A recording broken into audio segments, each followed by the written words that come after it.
WhatsApp guys, आज हम देखने वाले हैं अकाली दल की इस सांसद की अकल ठिकाने लगा दी सरदार जी ने। तो बहुत ही जबरदस्त डिबेट हुई थी ये, और आप भी बोलोगे भाई फुल स्वाद आ गया। तो देखते हैं पूरी डिबेट। ओरिजिनल वीडियो का लिंक डिस्क्रिप्शन में। चैनल बने हो तो प्लीज सब्सक्राइब, वीडियो कर दें लाइक। 1 2 3 गो। कि हम सिख हैं, हम हिंदू नहीं है। वहां से लेकर यहाँ तक एक भी मुस्लिम मेंबर नहीं है। बहुत अच्छा आपका अयोध्या बन गया, लेकिन जो नियत साफ होती तो उसके बोर्ड में 2 मुसलमान को डालिए। ये आज कांग्रेस पार्टी भी मुगलों की बात कर रही है, ये भी मुगलों की बात कर रहे हैं। सारे गुरुओं को शहीद करने वाले, हमारे बच्चों को, गुरुओं के साहिबजादों को शहीद करने वाले ये मुगल। सर उन्होंने शहादतें क्यों दी? सुनिए, सारे हिंदुओं के लिए शहादतें दी गुरुओं ने, सारे 10 गुरुओं ने। आप सुनिए, हमारे देश में एक कहावत है कि जब नाश मनुष्य पर छाता है पहले विवेक मर जाता है। ये वाला नहीं, बल्कि ये वाला विवेक यानी कि बुद्धि। जी हाँ, कुछ साल पहले जिस तरह से उद्धव ठाकरे का विवेक मरा, उद्धव ठाकरे ने अपने आप को एक हिंदू पार्टी से सेकुलर पार्टी में कन्वर्ट किया और अपने सारे वोट बैंक को लात मार दी। उसी रास्ते पर अब पंजाब का श्रोमणी अकाली दल भी चल पड़ा, और शायद इसी वजह से इन्होंने न सिर्फ अपने आप को फर्जी सेकुलर दिखाने की कोशिश की, बल्कि हिंदुओं को सिखों से अलग करने की भी कोशिश की और मुगलों की भी साइड ली, जिसको लेकर एक दूसरे सिख नेता यानी कि रवनीत सिंह बिट्टू ने इनकी बैंड बजा डाली। बाकी श्रोमणी अकाली दल की ये नेता किस हद तक जाग रही और किस तरह से रवनीत सिंह बिट्टू ने उन्हें जवाब दिया, आप खुद देखिए। माननीय सदस्य श्रीमती हरसिमरत कौर बादल जी। सर, सुबह से मैं इस बात में मैं बहुत कंफ्यूज चल रही हूँ, सोचने की कोशिश कर रही हूँ कि जिस पॉलिटिकल पार्टी का पिछले 3 पार्लियामेंट जो 14, 15, 16 लोकसभा से मैं देख रही हूँ कि इनका वहां से लेकर यहाँ तक एक भी मुस्लिम मेंबर नहीं है। जिस औरतों का इतना दर्द का एक औरत तक भी नहीं है, उनको आज कौन सा ईद का चांद चढ़ा कि इतना प्यार। एक माइनॉरिटी जो एक किरण रिजिजू साहब, एक फॉर्मर लॉ मिनिस्टर, एक माइनॉरिटी कम्युनिटी को बिलोंग करते हैं, आज वो खड़े होके उनको मुसलमान कहां से याद आ गई?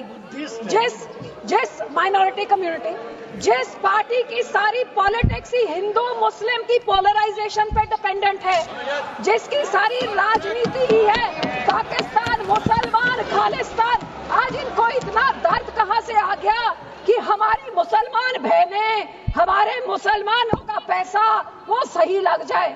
तो सब मैं सुबह से सोच रही हूँ कि इनके जबान में तो दुआ है, लेकिन दिल तो इनका काला, ये सारा देश जानता है। और यही कारण है कि संसद में 24 मुसलमान मेंबर है, सब इस तरफ, उनमें से एक जना भी इस बिल को सपोर्ट नहीं कर रहा है। जेपीसी के मेंबर इसको सपोर्ट नहीं कर रहे, इनके लोगों को छोड़ने के बजाय, और देश की कोई माइनॉरिटी सपोर्ट नहीं कर रही है।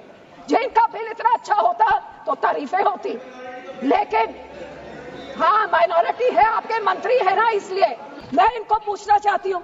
मंत्री जी कह रहे थे कि जी हरियाणा में एक गुरुद्वारा, मंत्री जी जो उस यमुनानगर में गुरुद्वारा है वो हाई कोर्ट के ऑर्डर के हिसाब से हुआ था, लेकिन मैं आपसे पूछना चाहती हूँ, बिल लेके आना है, माइनॉरिटीज का दर्द है, तो हम लोग तो सिख आर्टिकल 25B की हम उसके संशोधन कई सालों से मांग रहे हैं कि हम सिख हैं, हम हिंदू नहीं है, पर आप हमको हमारी आइडेंटिटी ने लेके आइए ना वो बिल, हम सब सपोर्ट करेंगे।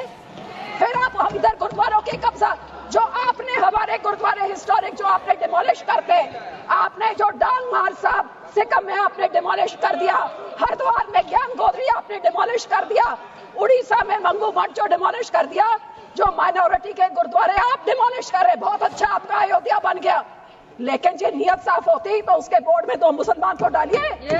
2 मुसलमान डालते, आपकी ये बोर्ड में मुसलमान को डालेंगे। राजनीति डिवाइड एंड रूल। आप मुसलमानों को, इन बच्चों भी शिया सुन्नी आका खाना उसमें डिवाइड कर रहे हैं, ऐसे काबू नहीं करते, ऐसे टुकड़े टुकड़े कर रहे, टुकड़े टुकड़े गैंग तो आप है सा, हर माइनॉरिटी के टुकड़े टुकड़े, कभी मुसलमानों के, कभी सिखों के, और ये आपकी जो गंदी राजनीति है।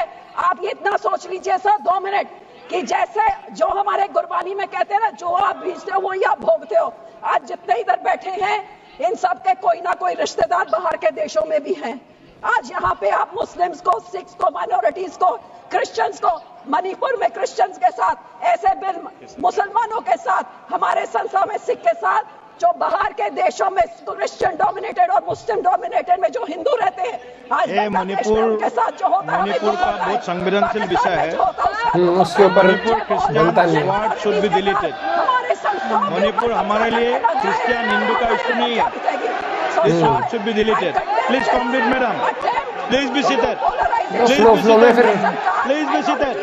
No, it is not, it is Manipur is not, क्योंकि वो एक अलग विषय में चल जाता है ना। Manipur is not Christian issue. Please, और जो सपोर्ट प्लीज, क्रिश्चियन भाइयों को बोलना I know better than you, I am from north east, होंगे आज I know better than you. Sikh भी होंगे, ये सारे Please. माइनॉरिटीज को डरा Complete, के, please. हिंदुओं को डरा के धन्यवाद जी, राजनीति धन्यवाद। करना चाहते हैं। माननीय मंत्री जी, 115 करोड़ लोग हैं। सिंह जी, थैंक मंत्री यू जी। सर। सर जितने सिखों के गुरु हुए हैं सर, उन्होंने शहादतें क्यों दी? सुनिए, सारे सुनिए, हिंदुओं के लिए शहादतें दी आप गुरुओं ने, सुनिए सारे मैडम, 10 आप गुरुओं ने। आप सुनिए। और गुरुओं ने हिंदुओं के। और सर दूसरी बात, ये आज कांग्रेस पार्टी भी मुगलों की बात कर रही है, ये भी मुगलों की बात कर रहे हैं। जब आपको दिख रहा है गुरुओं को शहीद करने वाले, हमारे बच्चों को गुरुओं के साहबजादों को शहीद करने वाले, ये मुगल थे, जिनकी आज कांग्रेस सपोर्ट कर रही है, उनका प्रधान सपोर्ट करके गया, और ये अकाली दल सपोर्ट कर रहा है। ये मुगल थे जिन्होंने हमारे गुरुओं बच्चों को शहीद किया, उसकी बात करें। ज्यादातर सिख गुरुओं ने अपना बलिदान हिंदुओं की तरफ से लड़ते हुए दिया। ज्यादातर सिख गुरुओं ने अपना बलिदान मुगलों के खिलाफ लड़ते हुए दिया। एक भी सिख गुरु मुगलों के साथ नहीं खड़ा था, ना ही किसी और मुगल आक्रांता के खिलाफ। उसके बाद भी आज की डेट में कांग्रेस और ये अकाली दल वाले मुगलों का गुणगान कर रहे हैं, उनकी तारीफें कर रहे हैं, और फिर अपने आप को सिखों का रहनुमा बताते हैं। मैं कहता हूँ शर्म आनी चाहिए आपको। बाकी आप लोग इस बारे में क्या सोचते हैं, कमेंट कर जरूर बताएं। जल्द मिलते हैं। This is reality of politics कि आपको जब दिख रहा है कि मुझे अब यहाँ इस तरीके से लोगों से वोट बैंक हो सकता है, तो आप देखो किस तरीके से वो एक तरीके से वो करना, कि बोलते हैं ऐसे बात करना कि हम तुम्हारे भले हैं, सिर्फ इस तरीके से। और आज मैं ये देख रहा हूँ कि जितनी पार्टीज अब उसमें सत्ता में आने की कोशिश कर रही हैं, सत्ता से बाहर हो चुकी हैं, जिनको बस ये है कि अब जैसे सत्ता में आना है ना, वो अब कहीं ना कहीं इस तरीके से हो रहा है कि वो मुस्लिम्स का सपोर्ट ले लें किसी भी तरीके से, चाहे वो कुछ भी बोल रहा हो, चाहे किसी भी तरीके से। कांग्रेस को देख लो ना, अब हर तरीके से उस तरीके से उस मुद्दे में। अभी इन्होंने जैसे बोला कि राम मंदिर बनाए, ठीक है, उसके बोर्ड में 2 मुस्लिम। एक बार आप इनसे पूछ लो, मुस्लिम वालों से, मुस्लिम से पूछ लो जितने इनके बोर्ड है, क्या ये किसी भी हिंदू को उसमें मेंबर बनने देंगे गलती से भी? तो लेकिन ये चीज और प्लस मणिपुर का इशू तो इन्होंने जिस तरीके से डिस्कस किया वो तो बनता भी नहीं है। वो दैट इज नॉट कि आप इस तरीके से इन बातों में आप उस चीज को लेके आ रहे हो। भाई देखो, ये राजनीति है, सब राजनीति करते हैं यहाँ पर, कोई पार्टी का हो, चाहे बीजेपी हो, चाहे कुछ भी हो। लेकिन जब आप एक देश में रह रहे होते हो ना, तब आपको ये पता होता है कि क्या बेटरमेंट हो रहा है, क्या बेटरमेंट नहीं हो रहा है, और हम किस तरीके से, किस बारे में हम बात कर रहे हैं। अगर आपको वक्फ बिल भी समझ नहीं आ रहा है, तो मुझे लगता है कि आप फिर राजनीति वाली वीडियोस देखना ही छोड़ दो। और मुझे लगता है कि जितने लोग हैं ना, आज आप देखोगे तो बहुत समझदार लोग भी, उनको ये पता है कि भाई वाकई में वक्फ बिल है किस तरीके से, क्यों उसको चेंज करा जा रहा है, क्या उसमें अमेंडमेंट हुई है, किस तरीके से हो रही है। तो उसके ऊपर ऑलरेडी वीडियोस में हमने रिएक्ट किया हुआ है। बाकी आप अपना पॉइंट ऑफ व्यू शेयर कर सकते हो। मिलते हैं वीडियो के साथ, बाय बाय, टेक केयर।